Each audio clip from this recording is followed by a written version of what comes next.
Hello world, hello Facebook, and hello to all you good craft beer people out there tuning in.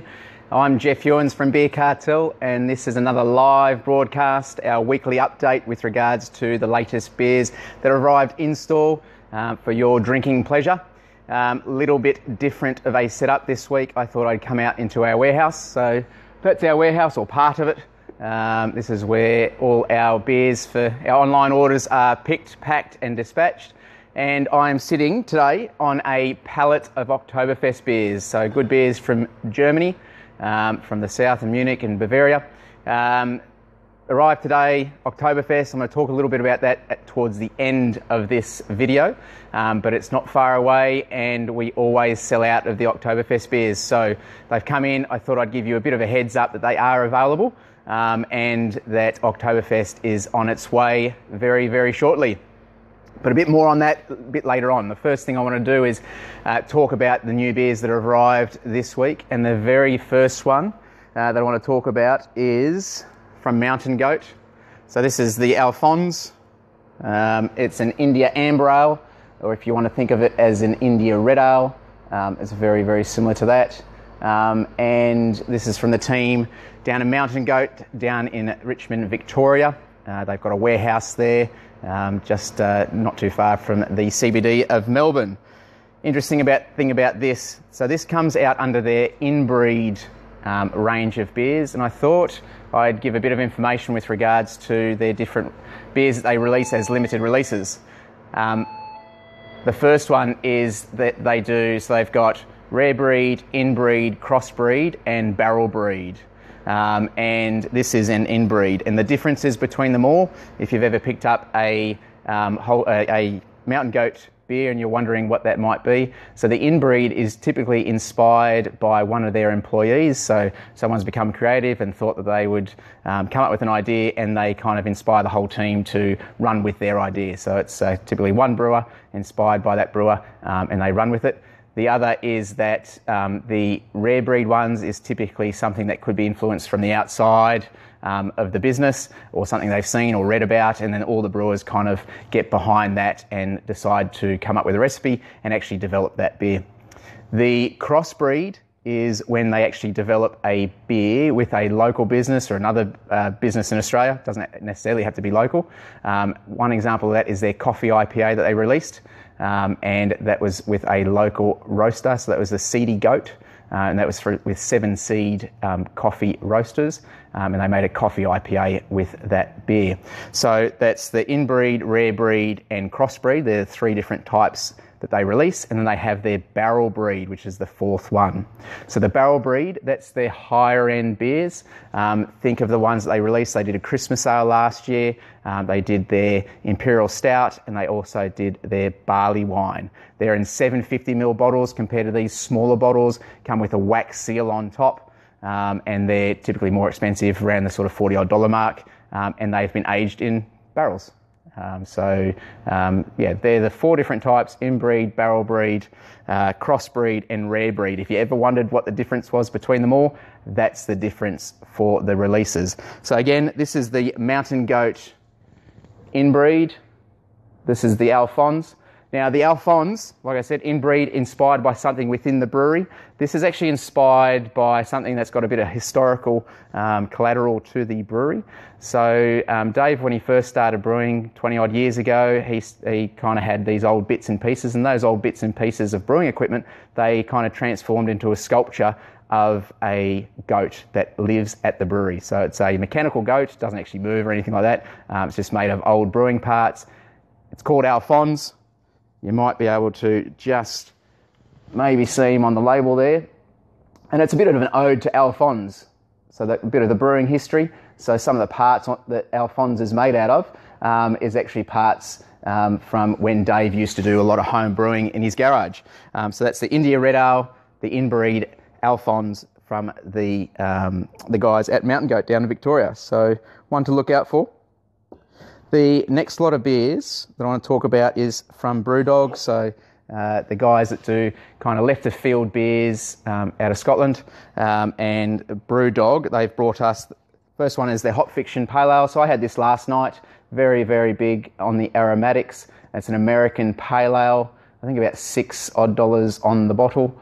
And yeah, one of their latest releases that they've done, Hop Fiction. I thought personally that the aromatics were very, very good, but the actual kind of body of the beer actually let it down. But in saying that, it was a very, very easy drinking beer. And if you enjoy American pale ales or pale ales in general, and you like stuff with quite a nice aroma to it, definitely check out the Hop Fiction from the guys at BrewDog. They've also brought us the KingPin. So the KingPin's described as a 21st century lager, or other people might call that a modern day lager. Jack here had it last night, so amongst all the team here, we kind of try and share a bit of the chore that is drinking good craft beer, and so we can kind of exchange sort of notes and thoughts on what the beers were like. He had this last night. He just described it as a very well-made lager. So he said he didn't necessarily think it was like a New World lager or a modern day or a 21st century lager. He just thought it was a very, very well-made lager by the team at BrewDog. So that comes in a can. As you all know, cans are what we love. The next one from BrewDog is the Ace of Chinook. So Chinook is an American hop. So originated out of Washington about 1985. It's got high alpha acids, so the alpha acids are typically what will give you the bittering, or is what will give you the bittering agent within a hop. And the Chinook is about 12 to 14%, so it is on the higher end of the alpha acid content for hops. So expect kind of sort of big citrus and piney characteristics from this beer. In terms of style, this is a single hop session IPA from the guys at BrewDog. So for all you guys out there that enjoy your single hop beers or session IPAs, again, about $6 odd on the bottle. It comes in at 4.5%, that one. Now moving back to Australia, so I'm going to come back and I'm going to talk about the guys at Newstead. So Newstead are based in Queensland, southeast Queensland, and they've got 2 new releases. Now I'll briefly talk about them and I'll tell you the thing that I think is quite interesting about the beers. The first one is called the Wasteland Red Rye Ale. So rye is typically used as part of the ingredients, or the malt bill or the grist. And it kind of gives the beer a bit more spiciness to it, or a bit of sort of spicy characteristics, and a bit more body. So I quite enjoy rye ales, depending on how much content they have of rye. Yeah, you will find that you'll get a bit more kind of spicy characteristics to it.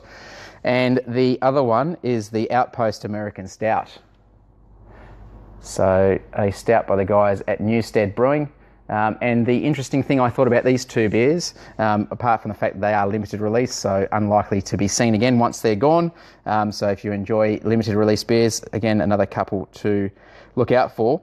The thing is that I thought this one here, so the American Outpost Stout, it's got IBUs, which is International Bitterness Units, of 84, and the Red Rye Ale has got IBUs of 71. So it's quite sort of high bitterness, or calculated bitterness, because obviously perceived bitterness can be quite different to calculated bitterness.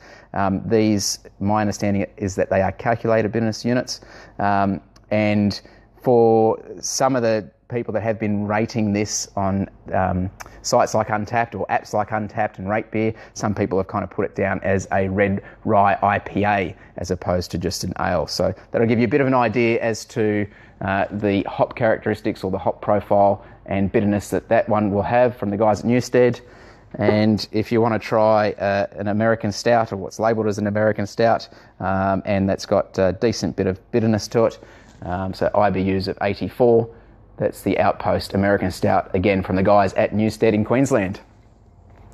Another interesting fact about these guys is that if you actually read the label, while they've got some brewing equipment up in their venue in Queensland, their bottled product is actually brewed down in Victoria. So a lot of breweries, if they don't have enough space to brew on site where they are actually based, they will then decide to gypsy brew outside of another brewery that does have the capacity and the facilities for them to be able to brew on larger scales and have got bottling lines, canning lines, and things like that. So they're the couple from Newstead. up in Queensland. And so back to originally when I first started this post, I talked about Oktoberfest beers, which are all the beers around me that I'm sitting on. The pallet here that arrived today. If you are a keen German drinker, or German beer drinker I should say, Oktoberfest should be on the agenda. Now a couple of things, so I wrote these down so I wouldn't forget them, and I would get them right for you. So the first thing is knowing the dates for Oktoberfest. So it's called Oktoberfest, but it actually happens at the tail end of September up until the first weekend of October. So Oktoberfest, but it happens in September by and large. So the dates for this year's 2016 Oktoberfest is the 17th of September, which is in 2 days' time. So that's on Saturday. So if you are in Sydney, you want to pick up some Oktoberfest beers, you can definitely drop in. You can order online and do click and collect, and we will have your order ready for you. If you're outside of Sydney, you can definitely order them. We'll ship them out, and you can do it for the second weekend of Oktoberfest, which is obviously next weekend. And like I said, it goes through to the 3rd of October. The beers that I've got here are all traditional, or what's considered to be authentic Oktoberfest beers. So there's a lot of breweries, or there are some breweries in Germany that actually release Oktoberfest beers, but they're not considered to be actual traditional beers. So the beers that I'll briefly talk about, because I'm going to do it, next week's post will be more focused on Oktoberfest and talking about that. But the beers that I'll briefly talk about to give you a heads up that have arrived, these are the ones that you would find in the actual Oktoberfest tents, all bar one. So the one that we don't have, that doesn't come into Australia, is the Augustiner. And that is the one that we don't have, but we've got all the other ones that you can find if you've ever been to Oktoberfest, if you're going to Oktoberfest now, if you're at Oktoberfest and you are just seeing me live, then these are the beers that you can expect to be drinking. The first one, and this is probably the most popular one that we sell, this is the Oktoberfest Marzen from the guys at Hacker-Shaw. We've got the Paulaner Oktoberfest. So all these are 500ml bottles, pretty well priced, about the $7 mark. Spaten, that's their Oktoberfest beers. And as you may have guessed, Oktoberfest beers are only released for Oktoberfest. So once they're kind of gone, they're kind of gone. This is the Hofbräu. Now, if my brother-in-law is tuning in, he will probably have a bit of something to tell me with regards to how I'm actually pronouncing this, because he's half German. And this is the one he always tells me. He goes, all those people that say they're going to the Lowenbrau, it really sort of rubs me in the wrong way. It's the Löwenbräu. So pronounced as a V is my understanding. And that's the Löwenbräu Oktoberfest beer. So they're the Oktoberfest beers. Peter, I hope I pronounced them correctly. If I didn't, then you can let me know next time we catch up. Like always, these beers are available in-store and online. If you want Oktoberfest beers shipped out to you, we can definitely do that for you. Just jump online, we'll ship them out ASAP. Otherwise, thanks for tuning in. We look forward to seeing you in-store, and let us know if there's any comments or questions you may have. Have a good end of week and happy drinking. Cheers, guys.